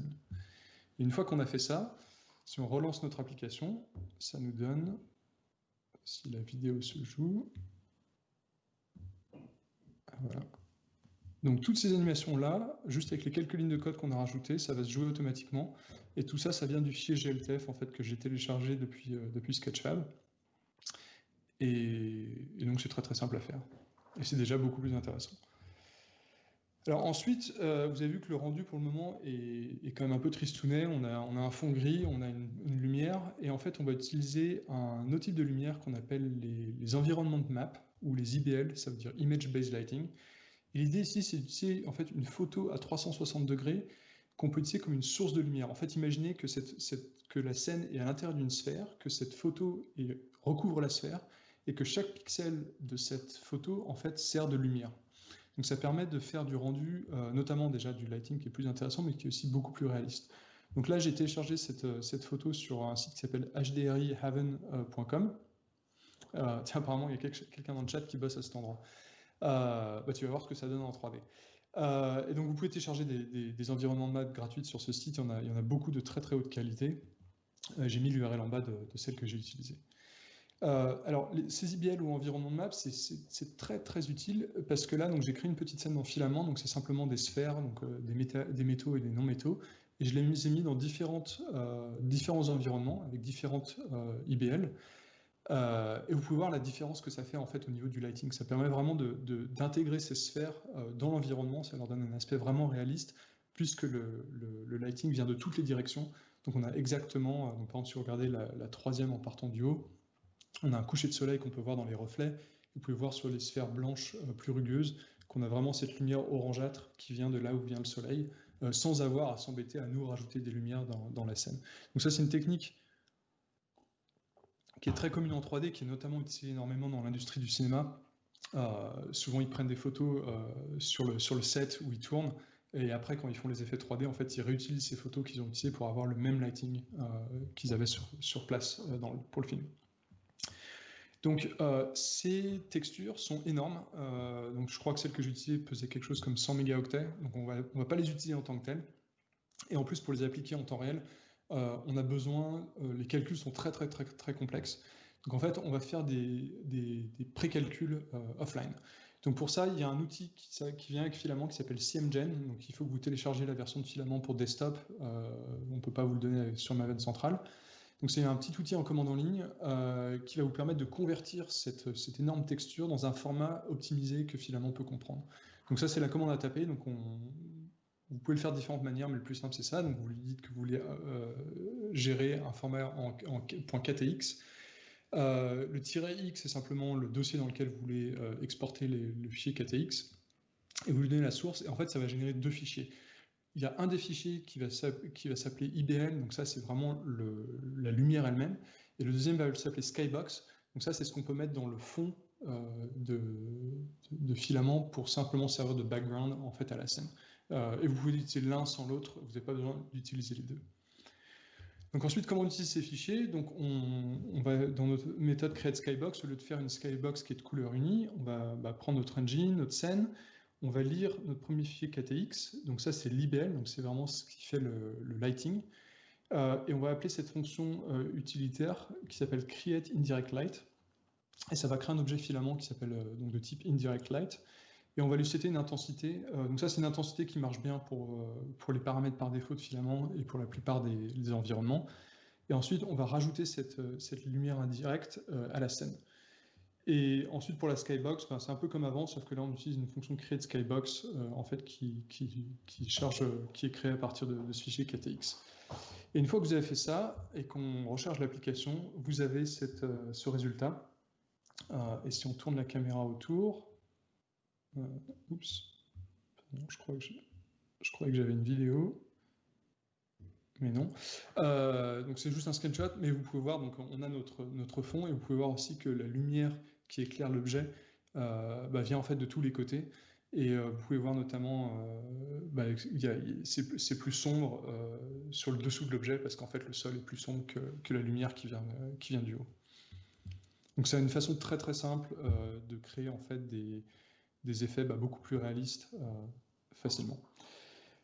Ensuite, deux autres options que vous voudrez sûrement activer pour améliorer la qualité du rendu. Donc c'est le SSAO. Donc je vous ai montré un exemple d'occlusion ambiante. Donc le SSAO, ça veut dire Screen Space Ambient Occlusion. Donc c'est de l'occlusion ambiante en screen space. Donc c'est comme ça que vous l'activez. Vous prenez votre modèle viewer, vous accédez à un objet qui s'appelle la view. Donc c'est pas une view Android, c'est une view filament, c'est autre chose. Vous pouvez setter tout un tas d'options à travers cet objet, mais nous tout ce qu'on va faire, c'est on va activer le SSAO. Et ensuite, on va le setter à nouveau pour que les changements soient pris en compte. On va aussi activer le bloom. Donc le bloom, c'est ce qui permet de créer ces effets de flou en fait, sur les sources de lumière qui sont très fortes, par exemple comme le soleil. Et on va voir dans un screenshot. Voilà. Donc là, si vous regardez à cet endroit, vous pouvez voir qu'il y a un effet de flou un peu subtil qui vient de cette source de lumière qui est très forte par rapport au reste de l'environnement. Et ça améliore l'aspect réaliste de la scène. Une autre chose que vous pouvez activer qui est très utile, c'est ce qu'on appelle la résolution dynamique. Donc vous pouvez accéder encore une fois à travers la view. Ici, on peut l'activer. Il y a tout un tas d'options que vous pouvez mettre sur la résolution dynamique. Et ça, ce que ça va faire, c'est que quand vous activez la résolution dynamique, finalement, va automatiquement se mesurer. Et si jamais il met trop de temps à générer des frames, en fait, il va diminuer la résolution du rendu de la scène 3D en interne, et ensuite l'afficher à la taille correcte à l'écran, ce qui va permettre de sauver du temps GPU. Et donc, si vous voulez ne pas avoir à vous soucier de tester les performances sur tous les téléphones qui sont sur le marché, etc., vous pouvez juste activer la résolution dynamique et en fait, finalement, va automatiquement s'ajuster à la puissance du téléphone. Vous sacrifierez la résolution, mais c'est pas très grave sur un téléphone parce que les écrans sont souvent de très haute densité. On n'a généralement pas vraiment le nez complètement collé dessus, donc c'est difficile à voir les baisses de résolution. Et en plus, finalement, on va le faire de manière assez intelligente, c'est-à-dire qu'on va le faire, au fil du temps. Ça ne va pas être fait de manière, c'est pas d'un seul coup, vous allez passer à moitié de résolution. On va le faire discrètement. On va le faire sur un axe avant de le faire sur un deuxième axe, parce que par exemple, les changements de résolution sur un axe horizontal, quand l'écran est en landscape, ça se remarque moins que sur l'axe vertical. Et vous pouvez contrôler tous ces aspects. Vous pouvez choisir que les changements de résolution soient plus vite, soient plus lents. Vous pouvez choisir jusqu'à quelle résolution vous voulez aller, etc. Et donc là, j'espère que ça se verra bien sur le stream. Mais donc j'ai forcé en fait la résolution dynamique à être assez agressive. Et si vous regardez l'objet, en fait, il a une apparence un peu floue, parce que là, le rendu était fait à, je crois, un tiers ou un quart de la résolution normale. Donc c'est ce qui se passerait par exemple sur un téléphone de mauvaise qualité ou un vieux téléphone. Mais ça vous permet quand même d'avoir votre application qui marche, qui affiche quelque chose, et qui permet surtout de garder en fait le framerate. C'est-à-dire qu'on va toujours essayer d'atteindre le framerate que vous avez dit d'atteindre. Donc on a des utilitaires pour se caler sur l'écran. Donc c'est un écran à 90 Hz, on va se caler sur 90 Hz, etc. Mais vous pouvez aussi nous dire quel refresh rate vous voulez. Et donc par défaut, on va targeter le 60 fps. Donc avec cette option, on va toujours privilégier l'interactivité et la réactivité plutôt que la qualité du rendu en termes de résolution. Donc voilà, donc ça c'était vraiment les bases, comment utiliser finalement de la manière la plus simple possible. Donc ces objets, modèle viewer, etc., vous simplifient grandement la chose. Ils font tout un tas de choses en interne qui sont pas très compliquées, mais c'est juste, bon, c'est de la boilerplate. Donc je vais juste parler un peu rapidement des différents objets qui existent dans Filament.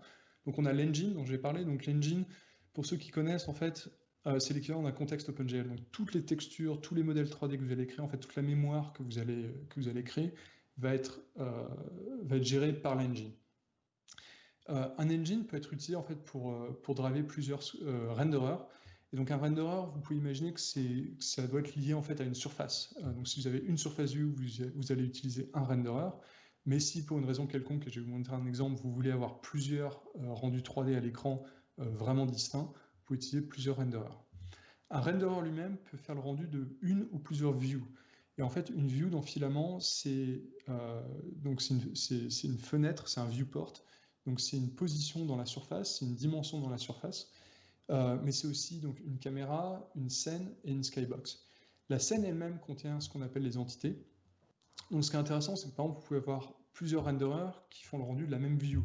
Vous pouvez avoir plusieurs renderers qui affichent des views différentes. mais ces views différentes peuvent partager par exemple la même scène, mais pas les mêmes caméras, ou elles peuvent avoir la même caméra, mais des scènes différentes.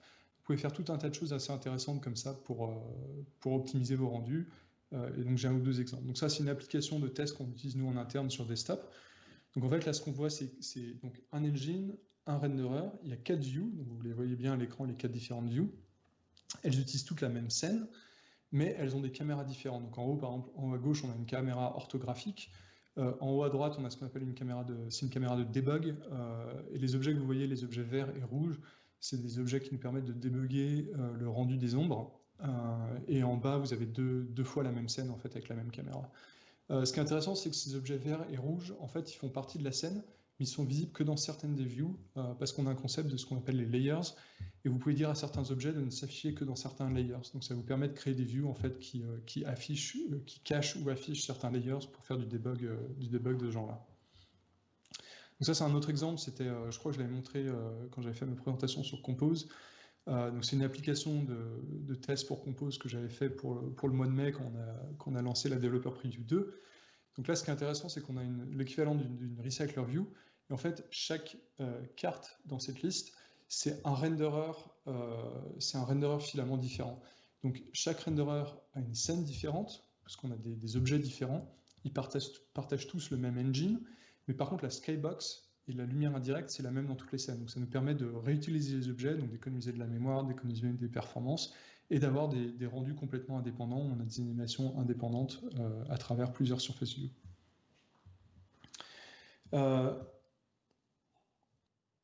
J'ai mentionné brièvement que finalement, dans les scènes, on utilise des entités. Donc en fait, finalement, on utilise quelque chose qui est assez commun dans le monde de la 3D, mais que, en tant que développeur d'application, vous n'êtes sûrement pas familier avec. Ce qu'on appelle les Entity Component System ou les ECS. Et c'est une façon assez différente en fait de gérer les objets. Une des difficultés dans un moteur de rendu 3D ou dans un game engine, c'est qu'un objet dans le monde peut avoir plein de responsabilités. Par exemple, il peut avoir de la physique, il peut avoir des collisions, il peut faire du rendu, il peut jouer des sons, il peut être interactif, il peut être non interactif, etc.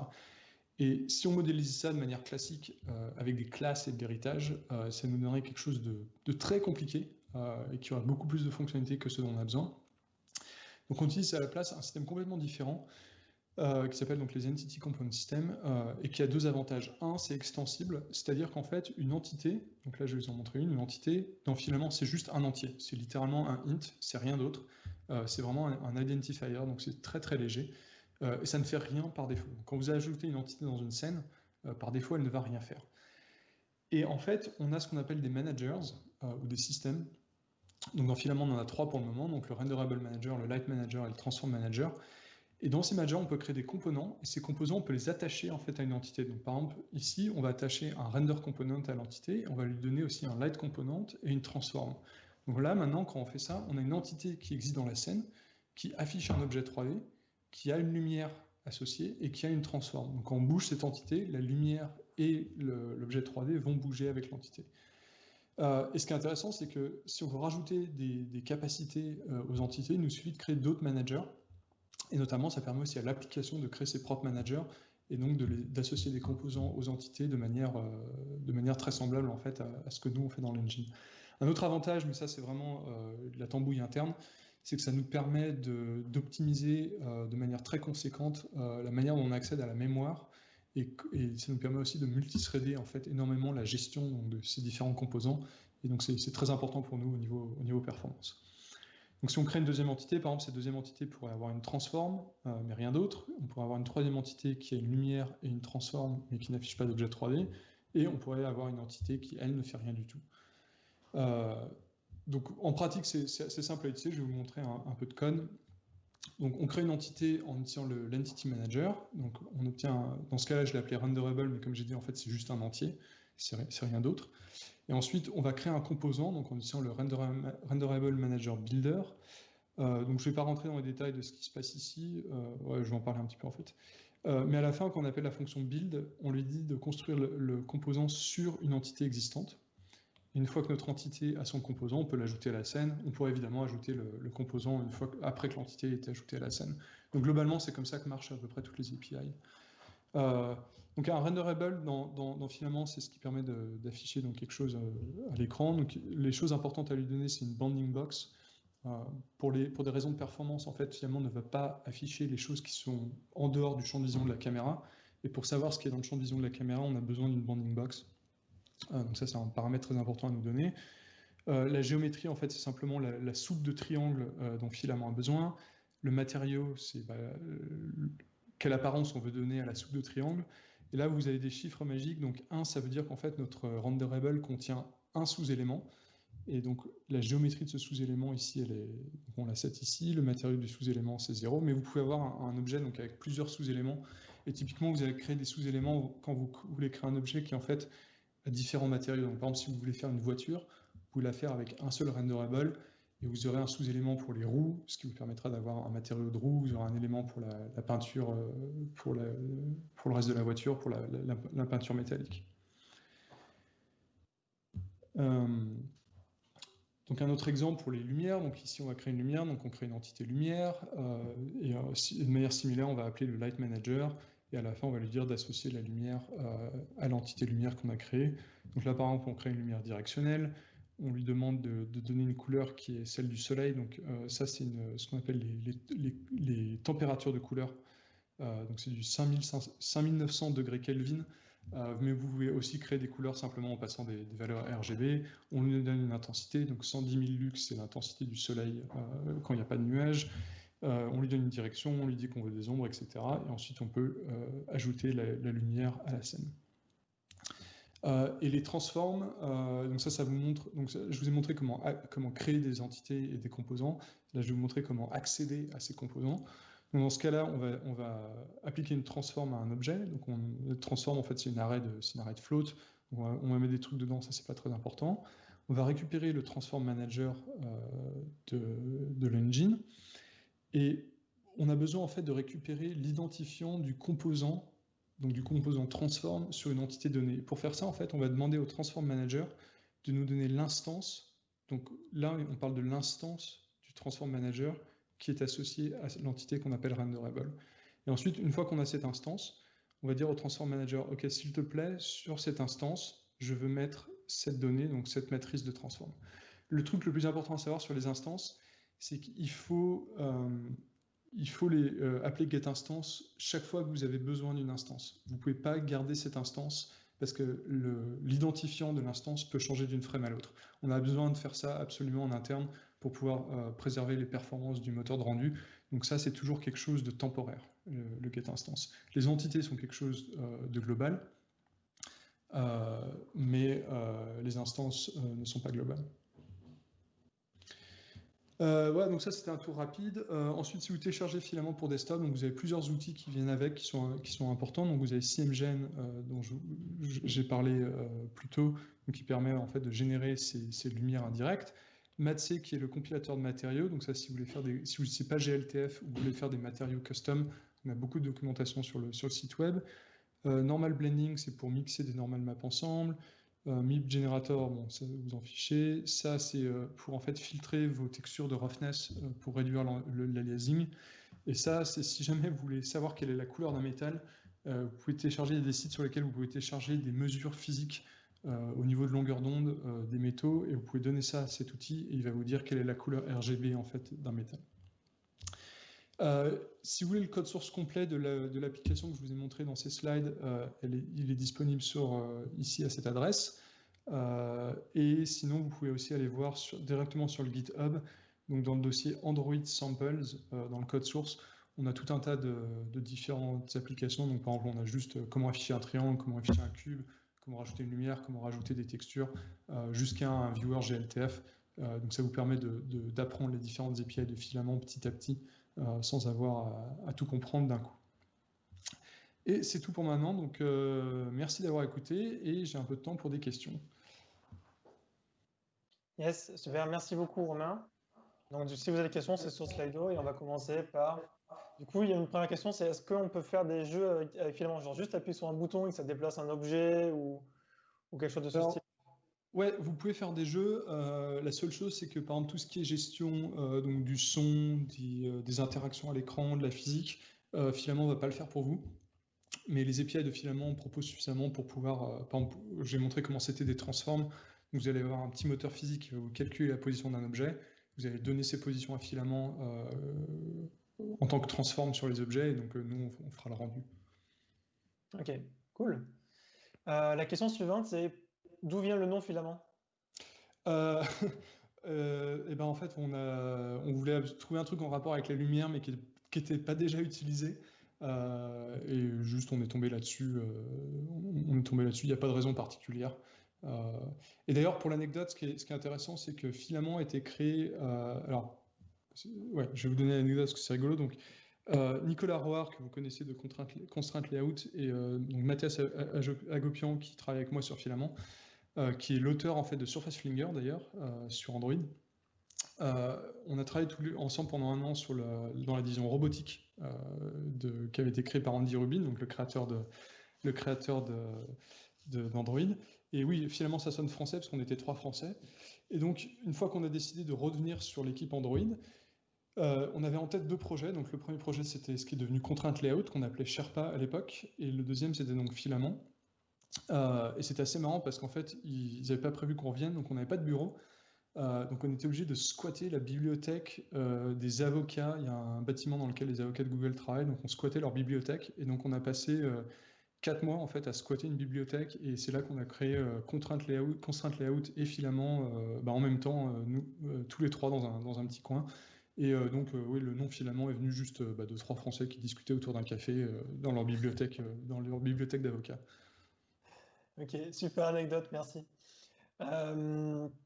Est-ce que on peut écrire filament en Kotlin? Alors, j'ai pas bien compris la question, mais alors je pense que ce serait, si vous vouliez implémenter l'équivalent du moteur Filament lui-même en Kotlin. Donc vous pouvez utiliser Filament en Kotlin. D'ailleurs, tous nos samples sont en Kotlin, même si les API en fait les API sont en Java. Alors Filament est écrit en C++. On pourrait l'écrire en Kotlin. Mais honnêtement, la raison principale pour laquelle on l'a fait en C++, bon déjà c'est pour la portabilité sur le cross-platform, mais c'est aussi pour les performances. Parce que quand on gère de la 3D comme ça, pour être efficace, il faut vraiment donc faire de la vectorisation, la gestion de la mémoire, etc. Et C++ nous permet de faire des choses qu'on ne pourrait pas vraiment faire aussi efficacement en Kotlin. Donc si les performances sont moins importantes, vous pouvez complètement écrire quelque chose comme Filament en Kotlin. Mais j'avoue que C++ reste plus intéressant. Un jour, il faudrait peut-être que ce serait intéressant de faire une présentation là-dessus, mais je pourrais vous montrer la boucle de rendu de Filament. Donc c'est tout un tas de code C++, mais il a été écrit pour que quand on le compile, ça devienne vraiment une page de code assembleur qui fait aucune opération inutile. Donc on ne pourrait pas faire ça. ok, super, merci. Qu'est-ce que tu as appris en faisant Filament que tu pensais jamais faire de ton expérience de développement? En fait, tout un tas de choses liées à la physique, en fait, des matériaux, de la lumière. Donc, par exemple, quand je parlais de la liste des outils, là, on a ce petit outil Specular Color. Donc, je dis qu'il prend. Donc, ça, ce que ça prend, c'est que ça prend une liste donc de longueur d'onde. Donc, des scientifiques mesurent ça avec des appareils très complexes. Et pour chaque longueur d'onde, ça nous donne un nombre complexe qui est un indice de réfraction. Et ensuite, ce que cet outil fait, c'est qu'il calcule une intégrale de ça contre la manière dont nos yeux marchent. Donc en fait, il y a d'autres intégrales qui expliquent comment nos yeux réagissent à différentes longueurs d'onde. Et en faisant toute cette tambouille, on obtient en fait une couleur en RGB. Donc par exemple, j'ai appris beaucoup de choses sur la longueur d'onde, comment fonctionnent nos yeux, etc. Pareil, comment fonctionnent les matériaux, quand on a des matériaux qui sont multicouches, comment ça marche. Donc ouais, beaucoup de concepts de physique, de photographie, de lumière. Et c'est d'ailleurs beaucoup de choses à garder en tête, et je dois régulièrement retourner à la documentation qu'on a écrite pour me souvenir de comment tout ça marche, parce qu'il y a beaucoup de choses à savoir. Mais ouais, je trouve ça super intéressant et fascinant. Je suis vraiment content d'avoir appris toutes ces choses. Cool.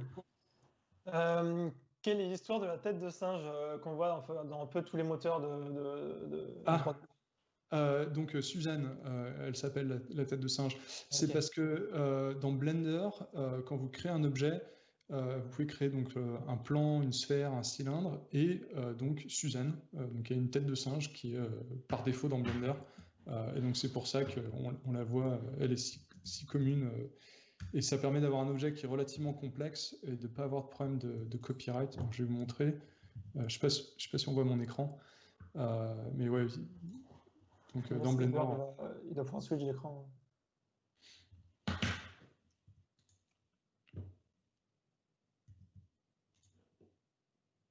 Yes, c'est bon, on voit ton écran. Voilà, donc dans Blender, donc si je veux rajouter un objet, donc là il y a plan, cube, cercle, sphère, cylindre et donc monkey. Et donc si je clique là-dessus, paf, on a une tête de singe et voilà. Et c'est comme ça qu'elle se retrouve dans tous les, dans tous les screenshots du monde. Énorme. Ok, super. La question suivante, c'est quel type de fichier serait compatible à la fois avec Filament et SceneKit? Est-ce que GLTF, c'est possible de faire ça ou pas? Alors, je ne sais pas si GLTF, si SceneKit gère le GLTF. Je sais qu'il gère un autre format qui s'appelle le USD et le USDZ. Mais il y a des conversions. Donc, par exemple, dans Blender, on peut importer un GLTF, exporter un USD et inversement. Mais il y a sûrement des bibliothèques pour gérer le GLTF. Et inversement, pour Filament, c'est possible d'utiliser des bibliothèques qui font de l'USD. Parce qu'encore une fois, Filament, donc nous, on a écrit une bibliothèque qui gère le GLTF, mais il n'y a pas de format de fichier imposé par Filament. Vous pouvez tout à fait importer quoi que ce soit. Du moment que c'est des triangles, on pourra les afficher. Ok. Est-ce que vous avez prévu de mettre du ray tracing dans Filament? Alors, je ne sais pas trop si c'est est-ce que vous utilisez du ray tracing dans Filament ou si c'est est-ce que vous utilisez genre les RTX de NVIDIA derrière. Alors, on aimerait bien. La raison principale pour laquelle on ne le fait pas, c'est parce que ça n'existe pas vraiment sur mobile. Alors, ça commence, il y a un peu des API, mais bon, les performances, c'est pas ça.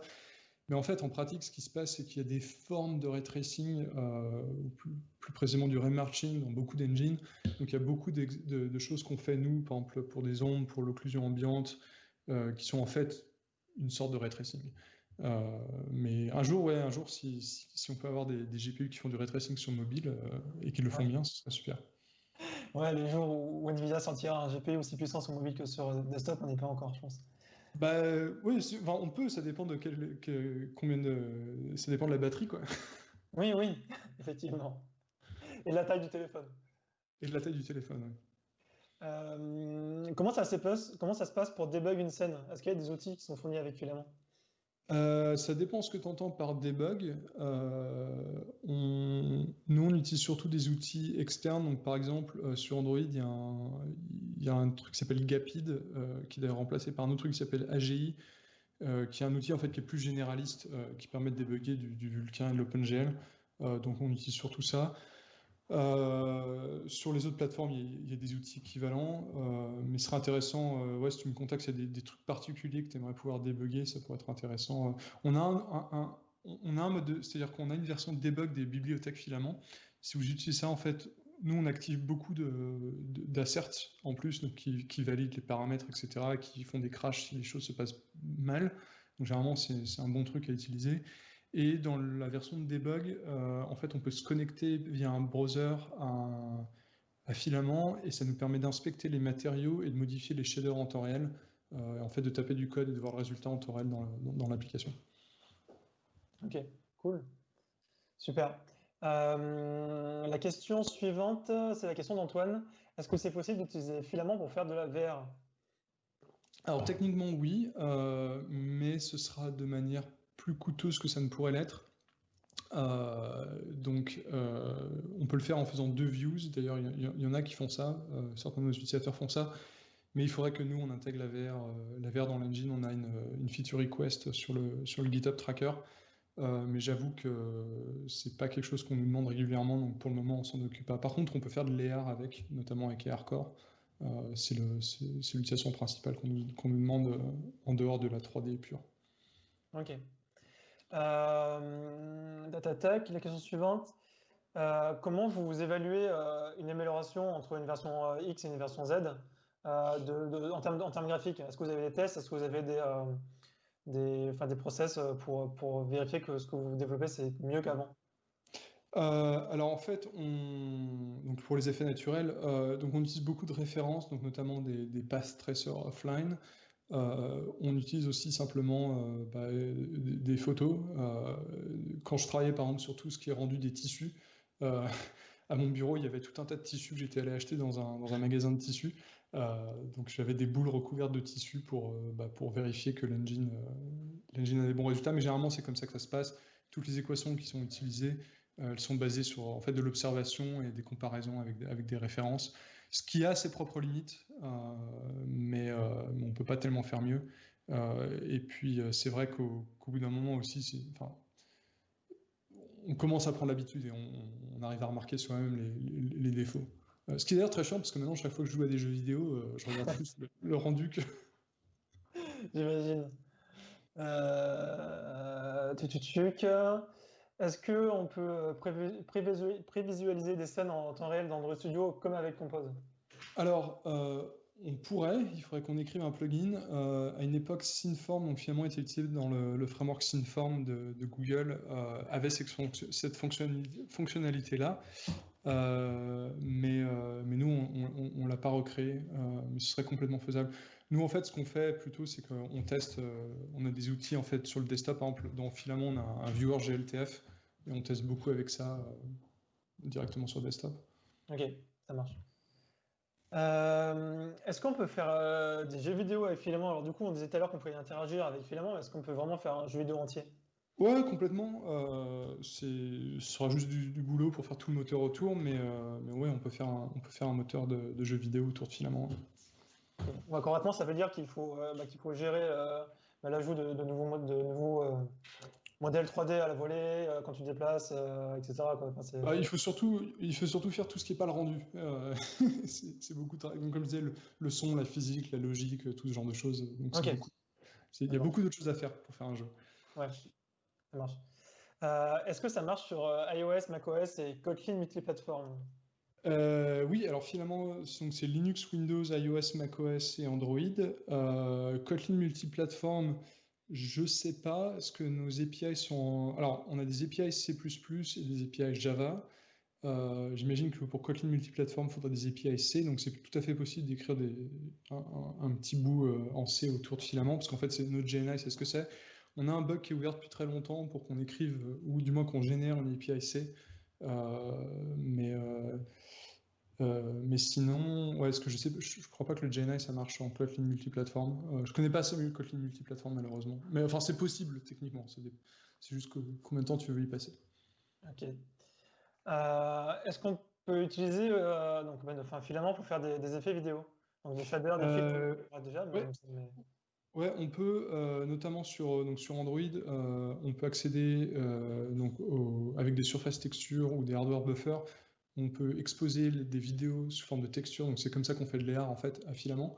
Et après, en fait, au niveau de Filament, la texture, c'est juste une texture normale. Donc là, on peut créer un matériau custom et on peut faire ce qu'on veut dans le shader pour, faire le rendu. Ok. Euh, Comment vous faites pour gérer le rendu des shaders sur plusieurs plateformes? Alors c'est un peu lié à la question. Tiens, Trigrou, ça doit être le tech lead de Sketchfab dont je parlais tout à l'heure. Je crois que c'est ça. Pour faire le rendu des shaders sur plusieurs plateformes, j'avoue que pour le moment, c'est beaucoup de tests manuels, ce qui est agaçant à force. On a l'avantage d'être utilisé par des applications en interne à Google qui elles-mêmes font leurs propres tests. Mais c'est quelque chose, ouais, on réfléchit beaucoup. On n'a pas encore trouvé de manière satisfaisante de faire des tests de rendu automatisé. J'ai quelques idées que j'aimerais tester. Parce que le gros problème, c'est qu'on fait souvent des petits changements. Si on essaie du screenshot testing, ça casserait assez régulièrement parce qu'on fait souvent des petits changements, donc on améliore la qualité. Et puis on a des effets temporels qui rendent ce genre de testing un peu difficile. Donc ouais, j'ai quelques idées, mais j'ai pas encore de trucs vraiment satisfaisants à mettre en place. Ça marche. Et du coup, une dernière question pour finir. On s'arrêtera là, désolé pour les autres questions. Est-ce que tu sais s'il y a déjà des moteurs de jeu autour de Filament? Et alors moi, du coup, je rajoute ma question en même temps. Est-ce que tu as déjà codé quelque chose avec Filament de ton côté pour t'amuser, un truc totalement what the fuck à côté? Alors des moteurs de jeu, je ne sais pas. J'avoue que je pense régulièrement, j'aimerais bien ouvrir un Discord ou un truc comme ça pour pouvoir poser ce genre de questions à nos utilisateurs. Donc je ne sais pas du tout. Je sais qu'il y a pas mal de moteurs qui s'inspirent beaucoup donc, de nos shaders et du document qu'on a écrit qui explique comment Filament marche, ou qui utilise notre code de shader directement, mais qui utilise Filament directement, je ne sais pas. Et pour moi, coder des trucs en Filament moi-même, j'avoue que j'ai déjà tellement peu de temps pour coder, généralement, je le passe à coder sur Filament lui-même ou nos applications de test. J'ai pas mal de trucs que j'aimerais faire, mais ouais, j'ai pas beaucoup de temps libre. Ouais, ça marche, pas de souci. Ok. Écoute, merci beaucoup pour avoir été là pour le meet-up du Frog. Ouais, merci de m'avoir accueilli. Ouais, c'était très très clair comme présentation en tout cas pour les beginners. En tout cas, je pense que c'était vraiment intéressant. Pour donner votre avis sur le talk de Romain, n'hésitez pas à aller et un QR code affiché. Et donc pour la suite, c'est le prochain meet-up, donc le mercredi dans 2 semaines, enfin 15 jours exactement. Donc c'est Olivier Philippot qui est CTO de Winspector et qui parlera de comment mesurer la consommation d'une application mobile et comment essayer d'améliorer, enfin de réduire sa consommation entre guillemets dans la partie Green IT, quoi. Merci encore Romain d'être toujours là pour le meet-up du Frog. Merci. Et on se rejoint sur Zoom pour ceux qui veulent. À bientôt. Merci Romain, à bientôt. Salut. Merci à tous.